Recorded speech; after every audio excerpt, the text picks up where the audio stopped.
Bom dia, queridos alunos, como prometido, certo? A gente vai fazer algumas explanações, algumas dicas sobre os conteúdos que são relevantes para o melhor desempenho de vocês possíveis na prova do SAEB, certo? Então, como é que nós vamos trabalhar? Irei dar algumas dicas e vou colocar também trechos de alguns vídeos que ajudam a vocês sintonizarem com o conteúdo. Então é o seguinte, a prova do CAED de vocês desse ano, ela vem, desse ano não, desculpe, né? Desse segundo ciclo, ela vem com uma novidade. Eles introduziram muito sobre a questão de genética. Quando a gente fala da genética, a gente fala do monge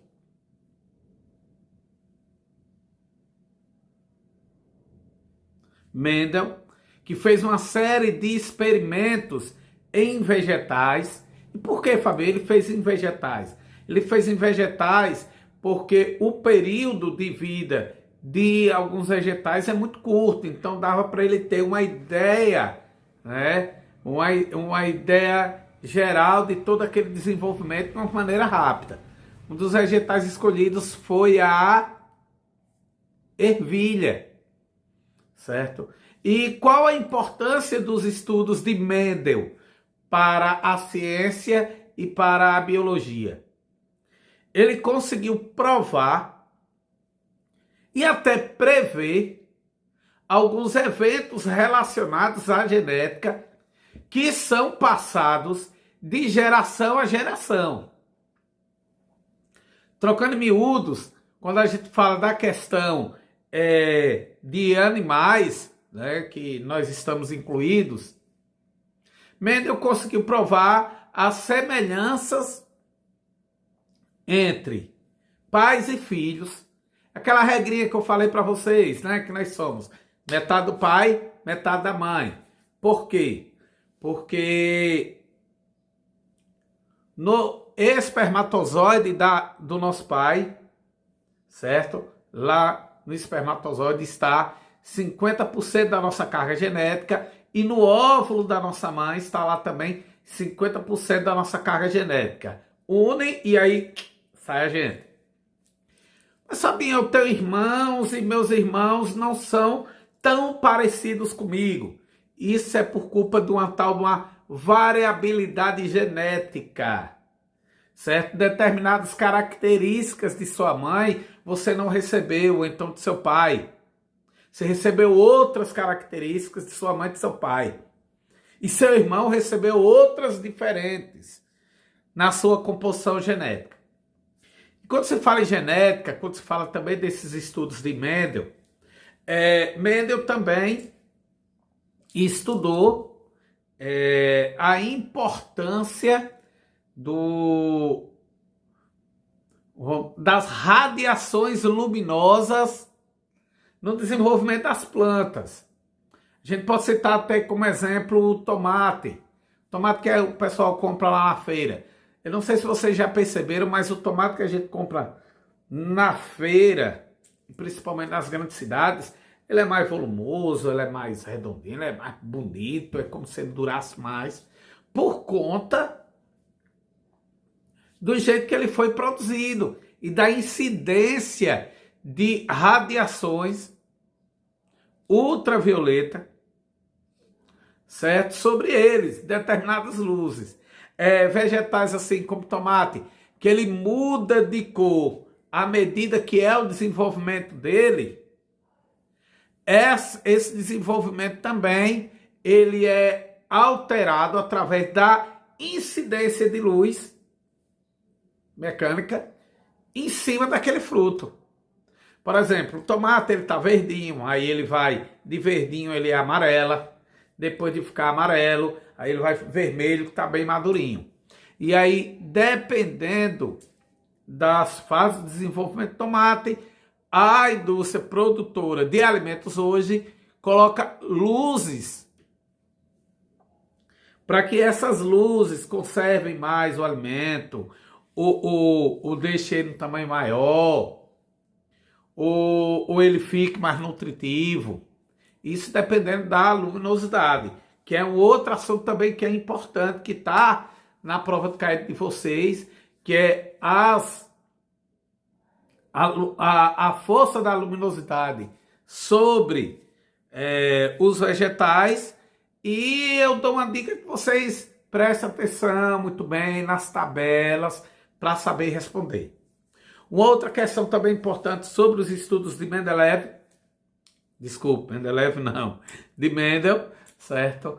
É sobre a questão da hereditariedade. Quando a gente fala em mudanças de características que passam de pais para filhos, de geração em geração.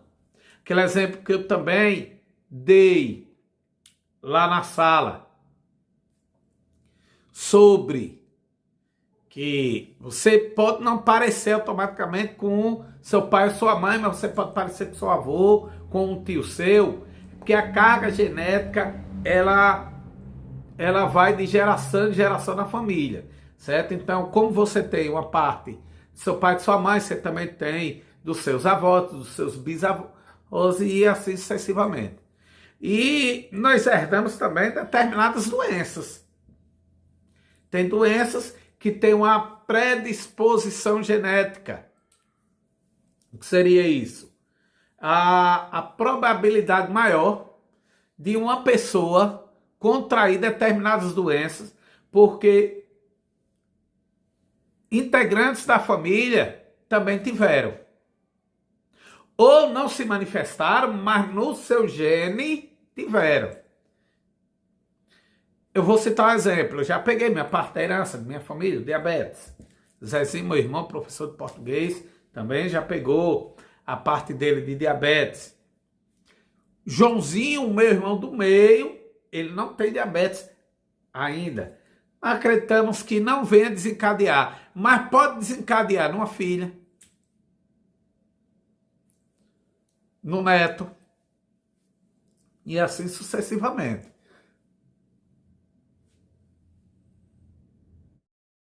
Então, a predisposição de pessoas para determinadas doenças podem ser também um fator genético, certo? Então, está aí outra aplicabilidade, né, dos estudos de Mendel. A gente tem que lembrar, e vocês estudaram isso, e consequentemente eu acredito que foi com a professora Gildete, sobre a questão de níveis orgânicos do nosso corpo. Por exemplo, eu tenho o osso como todo, faz parte do sistema locomotor. Aí o osso é feito de um tecido, que é o próprio osso. De tecido a gente vem para as células. Das células a gente vem para as moléculas. E aí eu quero que vocês saibam diferenciar cada um deles, certo? Então, o que é uma molécula? A molécula é que dá origem a uma matéria, a uma substância, na verdade, é uma substância. Aquela célula é a menor parte que pode ser dividido um ser vivo, né? Onde possa haver vida. E um conjunto de células formam tecido e os tecidos formam os órgãos. Então é importante, certo, vocês entenderem. Quando for falar de órgãos, aí vai falar de coração, de pulmão, certo? Quando for falar de tecido, aí o tecido é a pele, é o sangue, certo? O fio de cabelo, aí são tecidos. Quando se falar de célula, é o conjunto de células que forma esse tecido. E molécula, é aquela estrutura molecular que não é nem átomo ainda, né? Ainda é antes do átomo. O átomo é bem menor, certo? A molécula é aquela substância, viu? Certo? Então, eu acredito que essa parte aí deu pra gente relembrar vocês sobre questões relacionadas sobre questões relacionadas à genética, certo? E é importante que vocês entendam que sobre aquela questão da mutação que eu falei na sala, os mutantes, né? Os mutantes, como é que surge a mutação? É um acaso. E é importante que vocês lembrem, voltando à genética, de que a carga genética ela não depende do ambiente, não. Por exemplo, as mutações. As mutações, elas ocorrem por acaso, né? Falei para vocês que mutação é uma mudança repentina lá no gene, no DNA daquele indivíduo. E essa mutação não é estimulada pelo ambiente. A relação dessa mutação com o ambiente é o seguinte: se a mutação veio para ajudar, aí beleza. Se veio para prejudicar, aí ele toma prejuízo, que é aquela história da girafa do pescoço comprido e das girafas que no início tinham um pescoço curto. Então elas não ficaram com o pescoço comprido para pegar as folhas lá em cima. Coincidiu que a mutação de uma girafinha feia que nasceu com o pescoço comprido ajudou ela a pegar lá. E aí ela teve vantagem em relação às outras. Isso é aquela lei da seleção natural de Charles Darwin. Viu que não é o foco muito no momento, mas é importante que vocês saibam. Então assim, doença de diabetes está relacionado apenas ao modo de se alimentar. Não. Tem uma predisposição genética. Certo? Uma outra questão também que é importante que vocês revisem, que nós já estudamos esse ano, é a questão da matéria. Vocês estudaram que matéria é tudo aquilo que ocupa lugar no espaço. As matérias têm as suas propriedades específicas e gerais, né? As gerais é que toda matéria tem. E as específicas são aquelas que é individual de cada tipo de matéria. Pronto. As matérias, elas têm as transformações físicas da matéria. Transformação física da matéria não muda a estrutura da matéria, não transforma em uma outra matéria diferente. Ela continua sendo a mesma matéria. Vou citar um exemplo, a água. A água no estado líquido é a água. A água solidificada é o gelo. A água vaporizada ou evaporizada é a água. Aí eu peço que você lembre daqueles desenhos que foi feito no quadro sobre como é organizada as moléculas da água quando está sólido. Bem juntinho, organizado, com pouca vibração. Como é organizado a estrutura da água quando está no estado líquido. Um pouco mais afastado e vibrando um pouco mais. Quando é a água, quando ela está no estado vaposo, as moléculas. É bem espalhado e vibrando muito. E é importante que vocês lembrem dos nomes daqueles processos que a gente grifou até no livro, né? Vaporização, solidificação, fusão, né? Viu?